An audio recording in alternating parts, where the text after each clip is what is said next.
ರೈತ ಬಾಂಧವರಿಗೆ ನಮಸ್ಕಾರ. ನಿನ್ನೆ ಕರ್ನಾಟಕ ಮಾರ್ಕೆಟಿಯ ಭತ್ತ ಯಾವ ಮಾರ್ಕೆಟಲ್ಲಿ ಎಷ್ಟು ರೇಟ್ ನಡೆದಿದೆ? ತುಂಬ ಸ್ನೇಹಿತರು ಚಾನಲನ್ನು ಸಬ್ಸ್ಕ್ರೈಬ್ ಮಾಡದೆ ವಿಡಿಯೋವನ್ನು ನೋಡ್ತಾ ಇದ್ದರೆ ದಯವಿಟ್ಟು ಚಾನಲನ್ನು ಸಬ್ಸ್ಕ್ರೈಬ್ ಮಾಡಿಕೊಳ್ಳಿ, ವಿಡಿಯೋವನ್ನು ಲೈಕ್ ಮಾಡಿ ಮತ್ತು ಶೇರ್ ಮಾಡಿ. ಭತ್ತದ ಬೆಲೆಗಳ ವಿವರಣೆ ದಿನಾಂಕ 10 ಫೆಬ್ರವರಿ 2025. ಬಂಗಾರಪೇಟೆ ಮಾರುಕಟ್ಟೆಯಲ್ಲಿ ಭತ್ತ 9,617 ಭತ್ತದ ಚೀಲಗಳು ಟೆಂಡರ್ ಆಗಿದೆ. ಕ್ವಿಂಟಲಿಗೆ ಕಡಿಮೆ ಬೆಲೆ 2,000ರಿಂದ ಹೆಚ್ಚಿನ ಬೆಲೆ 3,000, ಮಧ್ಯಸ್ಥ ಬೆಲೆ 2,300. ಹೊನ್ನಾಳಿ ಮಾರುಕಟ್ಟೆಯಲ್ಲಿ ಭತ್ತ 513 ಚೀಲ ಟೆಂಡರ್ ಆಗಿದೆ.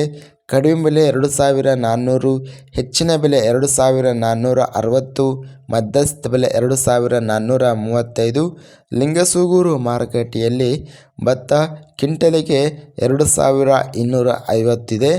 ರಾಯಚೂರು ಮಾರ್ಕೆಟಲ್ಲಿ ಸೋನಾ ಮಸೂರಿ ಭತ್ತ ಕ್ವಿಂಟಲಿಗೆ ಕಡಿಮೆ ಬೆಲೆ 2,020ರಿಂದ ಹೆಚ್ಚಿನ ಬೆಲೆ 2,729, ಮಧ್ಯಸ್ಥ ಬೆಲೆ 2,359. ಮಾನ್ವಿ ಮಾರುಕಟ್ಟೆಯಲ್ಲಿ ಹೊಸ ಸೋನಾ ಮಸೂರಿ ಭತ್ತ ವೆರೈಟಿ ಕ್ವಿಂಟಲಿಗೆ 2,100ರಿಂದ ಹೆಚ್ಚಿನ ಬೆಲೆ 2,440, ಮಧ್ಯಸ್ಥ ಬೆಲೆ 2,246.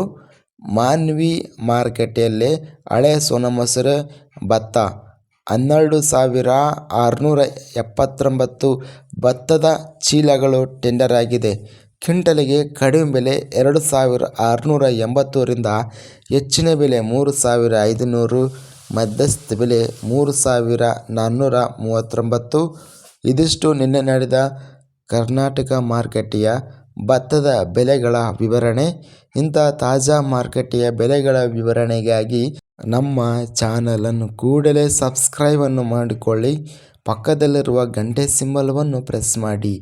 ಹೀಗೆ ಮಾಡಿದರೆ ನಾವು ಅಪ್ಲೋಡ್ ಮಾಡುವ ಪ್ರತಿ ವಿಡಿಯೋಸ್ ನೋಟಿಫಿಕೇಷನ್ ಆಗುತ್ತವೆ. ವಿಡಿಯೋವನ್ನು ಲೈಕ್ ಮಾಡಿ ಮತ್ತು ಶೇರ್ ಮಾಡಿ.